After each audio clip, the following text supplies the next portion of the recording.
Alléluia. Seigneur notre Dieu, merci d'être avec nous en ce jour.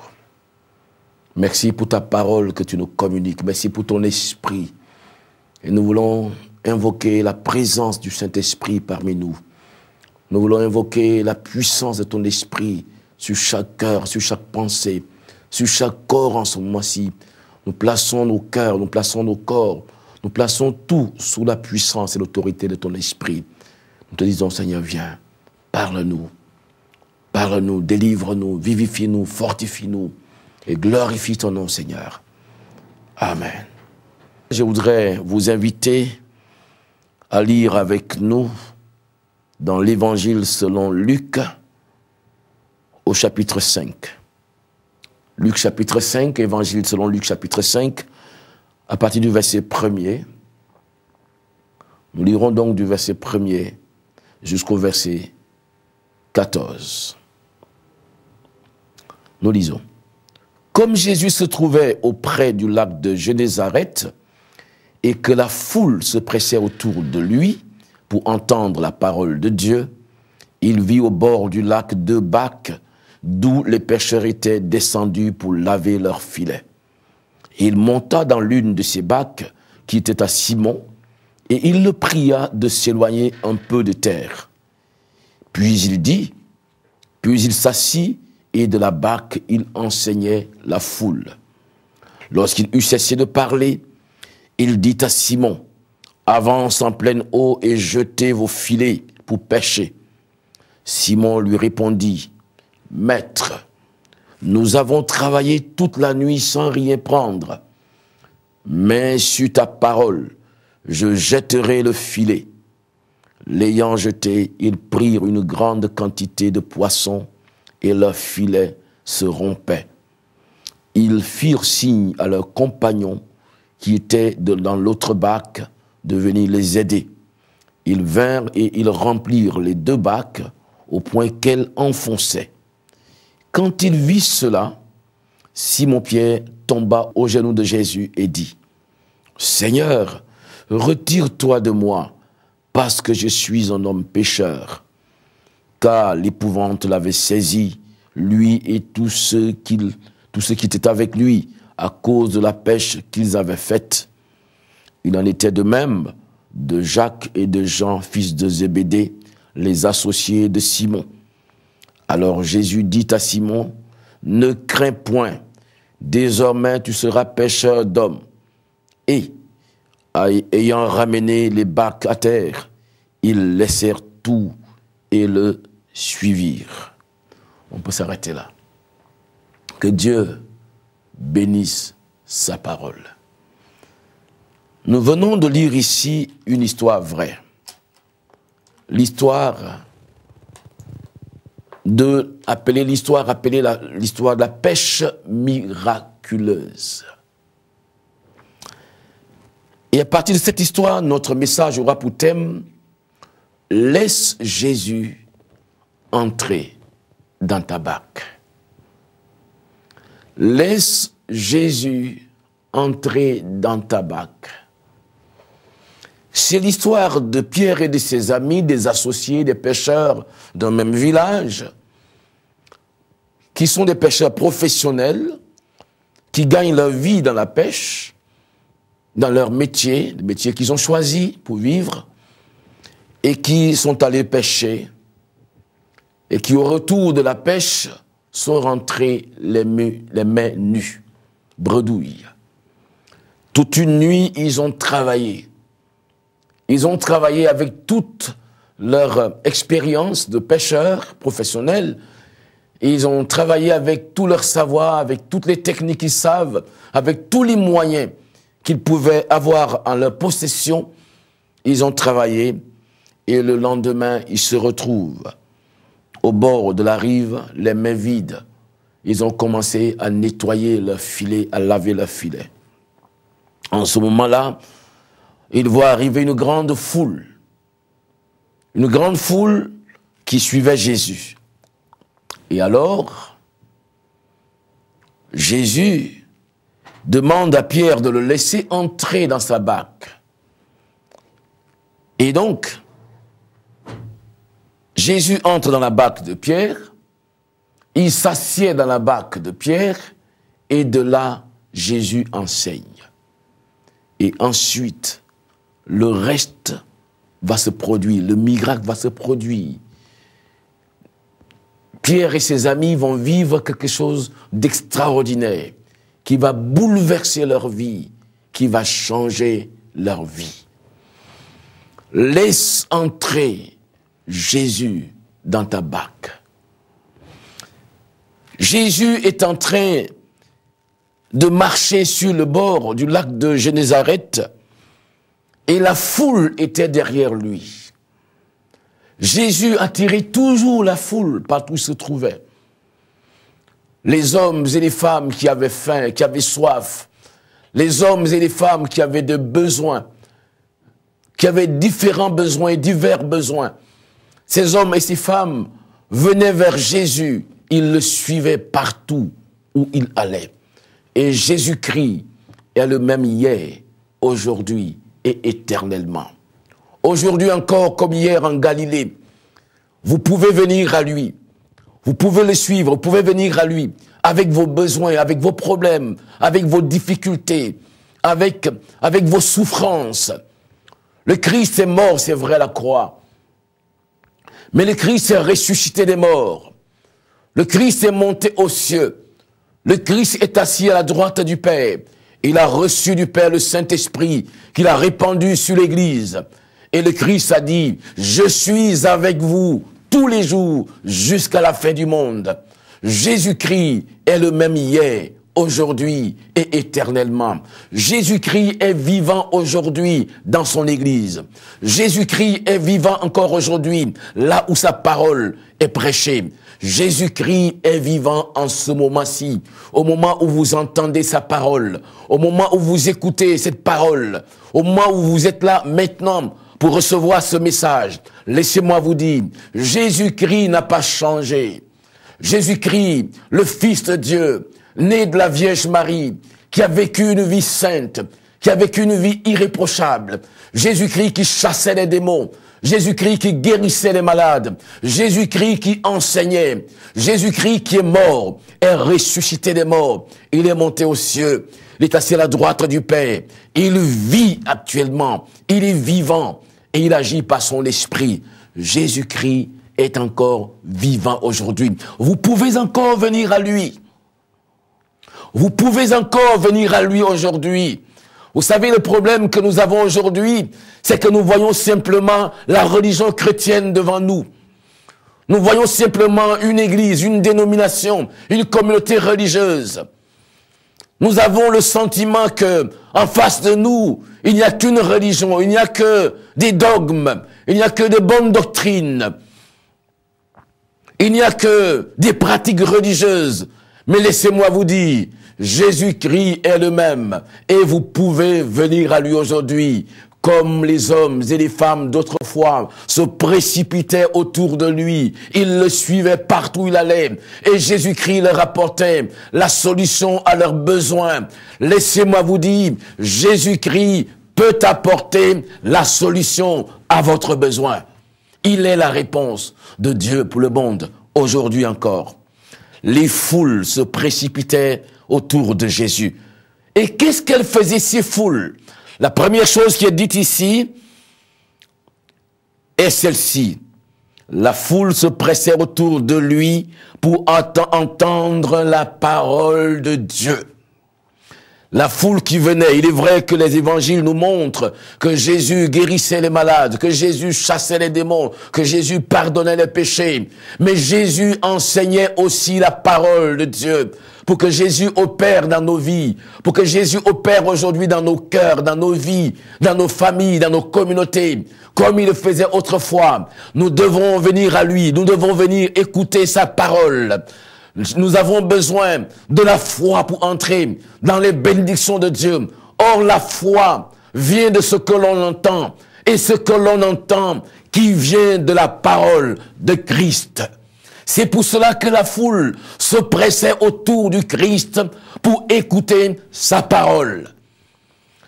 Si vous voulez que Jésus agisse dans votre vie, Si vous voulez que Jésus transforme votre cœur, si vous voulez que Jésus vous touche, si vous voulez avoir une expérience personnelle, vivante, authentique avec Jésus-Christ, si vous voulez vivre le Christ vivant, avoir une relation vivante avec lui et expérimenter ses œuvres comme les disciples d'autrefois l'ont expérimenté, eh bien, recherchez sa parole, écoutez sa parole, lisez sa parole.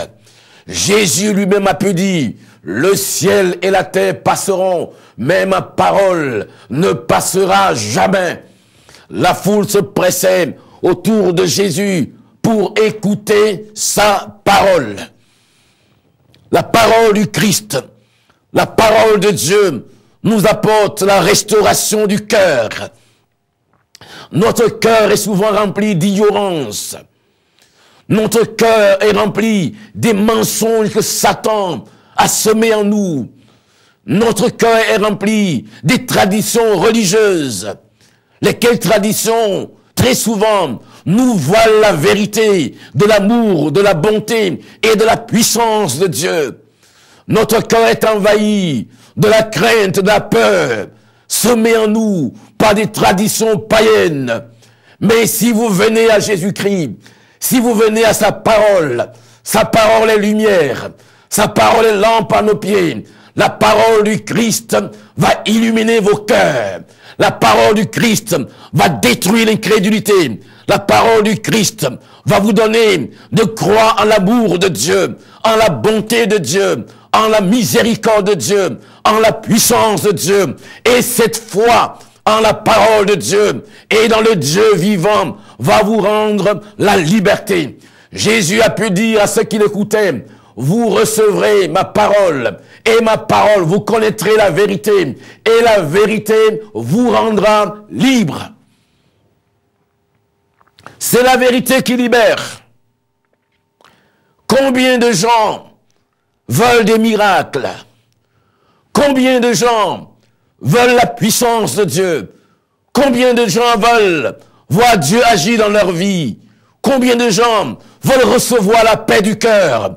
Et ils pensent que c'est tout simplement en allant suivre une messe religieuse, en allant demander une messe, en allant suivre un credo religieux, en allant se conformer à des rituels religieux qui pourront recevoir la paix. Certains pensent qu'ils pourront recevoir la délivrance, la guérison, en allant d'une réunion à une autre réunion simplement, en se confiant à un prophète, en donnant un peu d'argent ici et là aux vendeurs d'illusions. Ils le font et ils sont désabusés. Vous pouvez être de ceux, de celles qui ont été désabusés parce qu'ils ont cherché la paix dans des chemins qui ne sont pas ceux du Seigneur, même dans l'église peut-être, mais sans suivre la voie du Seigneur. Vous pouvez être de ceux qui ont été désabusés en cherchant là où il ne fallait pas. Mais laissez-moi vous dire, venez à Jésus-Christ, venez à sa parole. Le Christ a dit, vous connaîtrez la vérité et la vérité vous rendra libre. Le diable est le menteur. Il vous a menti sur vous-même. Il vous a menti sur Dieu. Il vous a menti sur votre situation. Il vous a menti sur les événements qui sont autour de vous.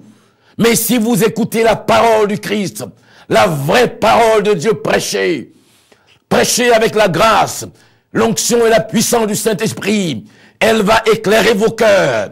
Elle va vous montrer que Dieu est amour, que Dieu est bon, que Dieu est compassion, que Dieu est saint et 3 fois saint, que Dieu est juste, que Dieu est vivant, que Jésus-Christ est le même hier, aujourd'hui et éternellement, qu'il vous aime, qu'il est présent au moment où vous entendez ce message, qu'il veut étendre ses mains sur votre vie, que aucun aspect de votre vie ne lui échappe, que tout l'intéresse, votre vie morale, votre vie spirituelle, votre vie physique, votre vie matérielle, tout intéresse celui qui vous a créé. vous connaîtrez la vérité, et la vérité vous rendra libre. Le miracle viendra dans votre vie lorsque vous allez permettre à la parole de Dieu de prendre possession de votre cœur. Pour certains des besoins de nos vies, nous n'avons pas besoin nécessairement d'imposition de main. Nous n'avons pas souvent besoin d'une longue prière. Nous n'avons pas souvent besoin d'un long jeûne. Nous avons besoin à certains moments que la parole de Christ pénètre nos cœurs et qu'elle nous libère et qu'elle nous affranchisse, qu'elle nous donne la paix du cœur, qu'elle nous donne la tranquillité. Laissez-moi vous le dire à vous, enfants de Dieu, qui avez reçu Jésus-Christ comme Sauveur et Seigneur, vous pouvez marcher chaque jour dans la paix, dans la tranquillité, dans la victoire. Je ne dis pas que vous n'aurez pas de combat spirituel. Je ne dis pas que vous n'aurez pas de conflit autour de vous. Je ne dis pas que vous n'aurez pas d'épreuves. Mais je vous dis que si vous lisez la parole de Dieu, que vous la recevez dans votre cœur, au milieu de vos épreuves, au milieu des tentations, au milieu des agitations du monde, vous aurez la paix du cœur. Vous aurez la paix du cœur. Parce que le Seigneur va vous assurer la paix par sa parole. Vous aurez la consolation que donnent les Écritures. Alléluia. La foule se pressait autour de Jésus pour écouter la parole de Jésus-Christ. Elle se pressait pour écouter la parole de Jésus. Et la parole de Jésus est douce. Et la parole de Jésus-Christ est merveilleuse. Si vous voulez jauger une communauté, si vous voulez vérifier si un homme, une femme aime encore Dieu, a encore l'amour de Dieu, a encore la flamme de Dieu en lui, vérifiez s'il aime encore la parole de Dieu. S'il aime s'asseoir pour écouter la parole de Dieu. Est-ce que dans nos églises, nous avons encore l'amour de la parole? Dans bien d'églises, oh, c'est bien, il y a la louange, mais tout n'est que chant et danse. Il y a une place pour la louange, où nous louons et célébrons l'Éternel. Mais la place, la parole de Dieu ne sera jamais ôtée. Nous sommes faibles lorsque la parole de Dieu n'est pas prêchée avec vérité, avec autorité. Lorsque nous ne sommes pas fondés sur cette parole. Aimez la parole de Dieu. La foule qui recevait les miracles est composée de personnes qui s'empressaient pour écouter la parole de Christ. C'est un challenge pour nous prédicateurs aujourd'hui. Le peuple de Dieu a soif. Le peuple de Dieu a soif d'entendre, non pas la parole des hommes, non pas les credos de la religion, non pas une liturgie morte et ennuyeuse. Le peuple de Dieu a soif d'entendre les paroles qui viennent du cœur de Dieu, les paroles dont on peut dire, c'est ce que l'Esprit de Dieu, il a soif d'entendre ce que l'Esprit de Dieu dit à l'Église aujourd'hui. Le peuple de Dieu sera fort, le peuple de Dieu sera solide, le peuple de Dieu sera conquérant dans la mesure où nous prédicateurs, nous lui communiquons les paroles qui sont celles de Christ, les paroles qui sont la révélation de Dieu, qui sont la pensée de Dieu pour lui aujourd'hui. Je ressens toujours une très grande responsabilité chaque dimanche que je dois prendre la parole. Je me dis toujours, il se pourrait qu'il y ait ici, dans cette assemblée, une personne qui écoute l'évangile pour la première fois et peut-être pour la dernière fois. Il faut que cette personne-là entende la parole de l'Éternel pour elle aujourd'hui. Et il se pourrait que tu sois dans ce cas, que tu entendes la parole de Christ aujourd'hui pour la première fois. Laisse-moi te dire, Jésus t'aime. Jésus t'aime. Jésus t'aime et il a un plan merveilleux pour ta vie. Et si tu ouvres ton cœur, si tu l'invites dans ta barque, qu'importe les problèmes que tu as autour de toi, qu'importe la liste de problèmes, aucun pasteur n'est un magicien pour résoudre un problème, aucune église n'a le pouvoir magique de solutionner des problèmes, mais le Christ vivant, si tu lui ouvres ton cœur, si tu lui ouvres ta maison, si tu l'invites dans ta barque, le Christ commencera une œuvre de restauration et ça commence par recevoir sa parole dans ta maison, dans ton cœur et dans ta vie. Ensuite, la foule écoutait la parole. Et puis dans cette foule, il y avait un homme qui avait un problème particulier. Vous savez que, aussi nombreux que nous sommes et que nous venons tous les dimanches et toutes les semaines écouter la parole de Dieu, aussi nombreux que vous êtes et qui écoutez LMTV régulièrement, chacun de vous a un besoin. Et vous qui nous écoutez aujourd'hui, chacun de vous a un besoin particulier. Mais je suis rempli de joie de vous dire que quel que soit votre besoin, je ne le connais pas, mais je suis certain, il y a quelqu'un qui connaît votre besoin personnel.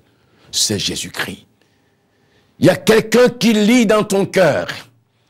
Il y a quelqu'un qui sait à quel degré tu es opprimé, tu es perturbé, à quel degré tu es souffrant.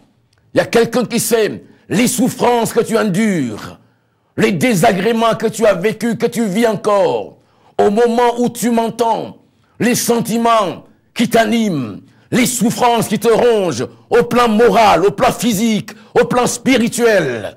Il y a quelqu'un qui le sait, c'est Jésus-Christ. Et celui-là, Jésus-Christ, il a le pouvoir et la volonté de restaurer ta vie. Dans cette foule, il y avait un homme, Simon-Pierre, avait pêché toute la nuit. Il s'est retrouvé le lendemain sans un seul poisson. Le lendemain, sans provision pour sa maison. Il s'est retrouvé le lendemain déçu, découragé, abattu. La nuit a été vaine. Les efforts ont été vains. Rien de gagné. En un mot, c'est un homme qui était face à un échec cuisant. Et il se pourrait que vous soyez une personne semblable à cette image difficile, cette image que je viens de dépeindre, semblable à Simon-Pierre. Il se pourrait que vous soyez un homme, une femme, qui a travaillé des jours, des mois, des années, et qu'aujourd'hui tu es déçu, tu es découragé, tu es déprimé. Il se pourrait que ton problème ne soit pas un problème de foyer, un problème de travail, mais de foyer. Tu as voulu la paix, tu as voulu le bonheur, tu as imaginé le bonheur et aujourd'hui, tu es dans le désarroi, tu es confondu, tu es désabusé. Tu ne sais plus à quel saint te vouer. Il se pourrait que vous soyez dans une telle situation où vous dites, c'est fini, j'ai échoué. Laisse-moi te dire, tu es comme Simon en ce moment-là. Mais Jésus est là. La foule est tout autour. Jésus est là et te dit, laisse-moi entrer dans ta barque. La barque où tu as passé ta nuit. La barque où tu as échoué. Laisse-moi entrer dans ta barque. Laisse-moi entrer dans ton cœur. Dans ton cœur anxieux. Dans ton cœur devenu amer. Dans ton cœur troublé. Dans ton cœur plein d'amertume. Dans ton cœur plein de péché. Quelle que soit ta vie. Laisse-moi entrer dans ton cœur. Qui que tu sois, il se pourrait que tu sois une personne qui te dise en toi-même, mais je suis tellement sale, je suis tellement impur. Il se peut que tu pratiques même des choses qui font que tu te dises, il ne peut pas y avoir de rapport entre moi et l'Église, je suis impur. Mais laisse-moi te dire, alors que Jésus-Christ, le Fils de Dieu, le Saint Fils de Dieu, était sur la terre. Jésus allait de lieu en lieu. Jésus allait pour les hommes bons et pour les hommes mauvais. Les hommes que le monde, que la société, que la justice des hommes, les hommes que les lois de la religion, à juste titre souvent, ont indiqués comme des grands pécheurs. Le Fils de Dieu, Le cœur de Jésus-Christ est tellement généreux, est tellement bon. Le cœur du Saint-Fils de Dieu est tellement large. Il veut entrer dans le tien aujourd'hui. Il veut te toucher. Il veut te donner un avenir nouveau. Il veut entrer dans ta barque. Il veut te transformer et faire de toi un homme nouveau, une femme nouvelle, un être nouveau. Jésus-Christ est venu dans ce monde, dit l'apôtre Paul, pour sauver les pécheurs. Et il ajoute, dont je suis le premier, ce Saul de Tarse, qui avait cru dans sa religion, être dans la bonne voie, et qui avait pensé que Jésus-Christ n'était tout simplement qu'un imposteur, qui avait pensé devoir détruire le christianisme, qui avait pensé qu'en le faisant, il rendait service à Dieu et à sa religion. Ce Saul de Tarse, qui a persécuté les croyants, qui les poussait même à blasphémer contre Dieu, celui-là, l'amour incommensurable du Dieu grand et puissant l'a touché dans son chemin de rébellion. Et l'amour de Dieu est sur ton chemin aujourd'hui. Peut-être que tu t'attendais à ce que Dieu te frappe par un jugement divin, mais Dieu est un Dieu d'amour. Il est temps s'aimer vers toi aujourd'hui. Il veut entrer dans ta vie. Viens à lui. Oh, je pense à toi, mon ami. Je pense à toi, mon frère, ma soeur. Je pense à celui-là, celle-là, qui est dans une telle situation, qui se disent, moi, je ne peux pas être dans une église. Peut-être que tu mènes un métier tellement sale, même aux yeux des hommes. Peut-être que tu es un dealer de drogue. Peut-être que tu es une prostituée. Peut-être que tu es une chose, quelque chose que la bouche de l'homme ne peut dire. Laisse-le entrer dans ta barque. Et Simon va entendre Jésus dire, laisse-moi entrer dans ta barque. Vous savez, l'échec est un problème pour beaucoup de gens. Et c'est pour que soyez quelqu'un qui a connu des échecs et qui t'a battu, qui est arrivé à un stade où il s'est dit, c'est fini, j'ai tout essayé, c'est fini, j'ai échoué. Je n'oserai plus rien reprendre, mais j'ai une bonne nouvelle pour toi. Tu vas te relever. Jésus veut entrer dans cette barque où tu as échoué. Jésus veut entrer dans ton cœur. Jésus veut entrer dans ton entreprise où plus rien ne va. La parole de Dieu dans le livre de Psaume dit, celui qui bâtit la maison sans l'Éternel bâtit en vain. Et ceux qui veillent sur la ville sans l'Éternel veillent en vain. Si tu as bâti sans le Christ,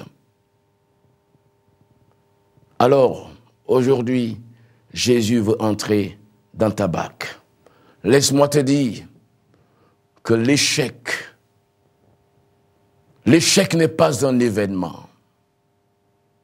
L'échec n'est pas un slogan qu'on te colle dessus. L'échec, ce n'est pas un événement que tu as vécu. Comme très souvent, nous aimons identifier. Nous identifions l'échec à un événement, à une circonstance, à des situations. L'échec, c'est la manière dont vous pensez à un événement. Et si Jésus-Christ entre dans ta barque, il te donnera de penser différemment. Il te donnera de vaincre l'échec. Un homme, dans les temps passés, un homme important, Sir Winston Churchill a pu dire, le succès, c'est d'aller d'échec en échec sans perdre l'enthousiasme. Oh, il se peut que tu sois chrétien, très bon chrétien, un chrétien fervent, même fidèle dans bien de choses, et que là, tu es en face de l'échec, de ce qu'on appelle l'échec dans cette vie. Laisse-moi te dire, tu n'as pas encore échoué. J'ai toujours dit aux croyants, Dieu ne signera jamais le décret de votre échec. Parce que Dieu croit que tu peux te relever, tu peux marcher encore, tu peux aller de l'avant, tu peux vaincre encore, qu'à partir de ces ruines où tu te trouves, il peut bâtir quelque chose de nouveau. Que de ce tronc de cet arbre qui a été coupé, de son tronc qui est dans le sol, Dieu va l'arroser. Et il va faire pousser des rejetons qui seront des arbres grands et qui porteront encore du fruit.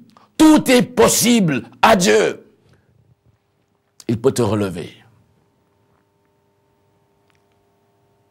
L'échec, c'est tout simplement la manière dont nous pensons.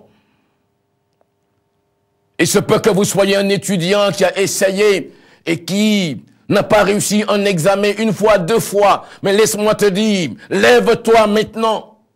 Lève-toi à nouveau, la vie est devant toi. Tu peux te relever. Et invite Jésus dans ta barque. Et fais une alliance avec lui. Je voudrais vous raconter cette histoire d'un homme. Un homme qui est important pour nous les peuples africains. Parce que c'est lui qui a inventé le vaccin contre la polio. Jonas Salk, il s'appelle. Cet homme a fait plusieurs essais de vaccins contre la polio. Je crois qu'il en a fait plus d'100. Et tous ces essais n'ont pas été concluants. Jusqu'au jour où il a fait l'essai qui a été parfaitement concluant. Et alors, on lui demande un jour, Monsieur Jonas, comment vous sentez-vous lorsque vous avez échoué plus de 100 fois? Et Jonas qui répond, je n'ai jamais échoué, ni une fois, encore moins plus de 100 fois. J'ai fait plus d'100 de formules de vaccins et la dernière était la meilleure, tout simplement. L'échec, c'est la manière dont vous pensez aux événements. Vous pouvez vous relever. Comme Simon invite Jésus dans ta barque. Élève-toi. Laisse entrer Jésus dans ta barque, mon frère. Écoute sa parole. Simon laisse Jésus entrer dans sa barque. Et là, Jésus enseigne. Ça prendra le temps que ça va prendre. Prends le temps d'écouter Jésus. Souvent, nous sommes très pressés. Laisse Jésus t'enseigner. Laisse Jésus t'instruire de sa parole et de sa vie. Laisse-le t'éduquer, te discipliner. Laisse-le changer ta vie. Laisse-le reformer ta façon de penser. Laisse-le transformer ta mentalité. Laisse-le te transformer entièrement. Laisse-le faire de toi une nouvelle créature. Laisse-le devenir le Seigneur de ta vie. Laisse-le contrôler ton cœur, contrôler ton âme, contrôler ton corps, contrôler ton être entier. Et ça, Simon l'a accepté. Alors Jésus est dans la barque, Jésus enseigne. Et à un moment donné, Jésus lui dit, maintenant, avance en pleine eau et jetez vos filets. Écoutez bien, Jésus dit, avance en pleine eau et jetez vos filets. Il ne dit pas un filet, il dit vos filets. Autant de filets que vous aurez. Quand vous aurez pris le temps d'obéir à Christ, quand vous aurez pris le temps de le laisser entrer dans votre barque, le temps de l'écouter, alors que là, dans votre vie, il vous enseigne, il vous instruit, dans votre famille, dans votre entreprise, il vous enseigne dans votre église, il vous enseigne, il vous instruit. Un moment viendra, Jésus vous dira, maintenant jette ton filet. Et Pierre qui dit, Seigneur, nous avons péché toute la nuit, nous connaissons notre histoire, nous connaissons notre passé. Il y a certains qui disent, oui, mais dans notre famille, c'est toujours comme ça, personne ne réussit. C'est vrai. Ça, c'est dans votre famille. Dans notre famille, personne ne se marie. C'est vrai. Mais maintenant, Jésus est dans ta barque. Mais maintenant, tes péchés ont été pardonnés. Mais maintenant, tu es une nouvelle créature. Mais maintenant, les choses anciennes sont passées. Voici, toutes choses sont devenues nouvelles. Mais maintenant, ton nom est écrit dans le livre de vie de l'agneau. Mais maintenant, tu as reçu le pouvoir de marcher sur toute la puissance de l'ennemi et plus rien ne pourra te nuire. Mais maintenant, les plus grandes et les plus précieuses promesses de Dieu sont pour toi. Mais maintenant, tu as été béni en Jésus-Christ de toutes sortes de bénédictions dans les lieux célestes. Mais maintenant, la parole de Dieu habite en toi. Mais maintenant, Jésus-Christ t'a béni. Obéis-lui. Jette tes filets maintenant. Si tu agis sur sa parole. Et là maintenant, quand je parle ici sur sa parole, je ne parle pas de la parole Logos. Je parle de la parole du Saint-Esprit. Alors que vous écoutez la parole, la Bible, que vous vous laissez instruire par la Bible, que vous laissez Jésus demeurer dans votre cœur, Jésus demeurer dans votre vie, dans votre famille, que vous vivez en relation avec lui, que vous apprenez à lui obéir, le Saint-Esprit va venir vous donner des indications particulières concernant votre vie, concernant votre famille, concernant vos études, concernant vos entreprises. Il vous dira, c'est ici, à telle heure, jette ton filet. Et en ce moment, quelles que soient les circonstances, le miracle est possible.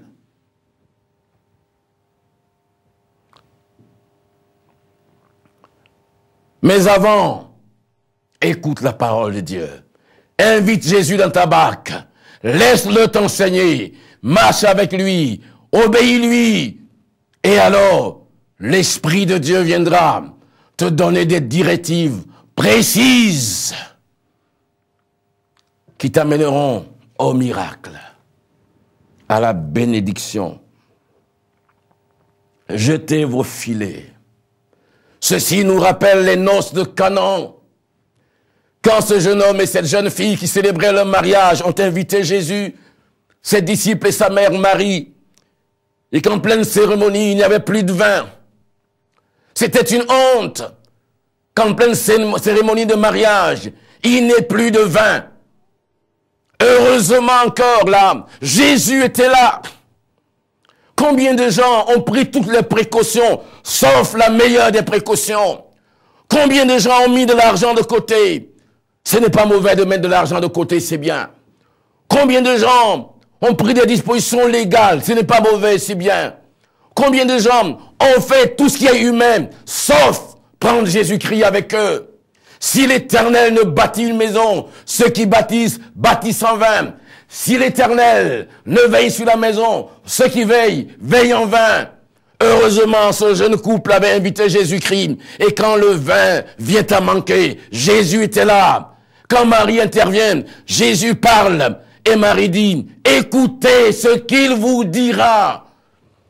Si Jésus est dans votre barque, que vous appreniez à marcher avec lui, apprenez à marcher par l'esprit, apprenez à écouter. Le miracle se trouve là où Jésus nous dit, fais ceci, là où nous obéissons à ses ordres et par la foi. Béni soit l'homme, béni soit la femme qui a invité Jésus dans son cœur, dans sa barque, qui a invité Jésus-Christ dans son entreprise. Il recevra les indications et il jettera son filet sur la parole de Jésus-Christ. Ils jetèrent leur filet. Pierre jeta les filets. Et la Bible nous dit, il pêcha une quantité incroyable de poissons au point que leurs filets se rompaient. Mais les filets ne se sont pas rompus parce que la bénédiction de l'Éternel n'est suivie d'aucun chagrin.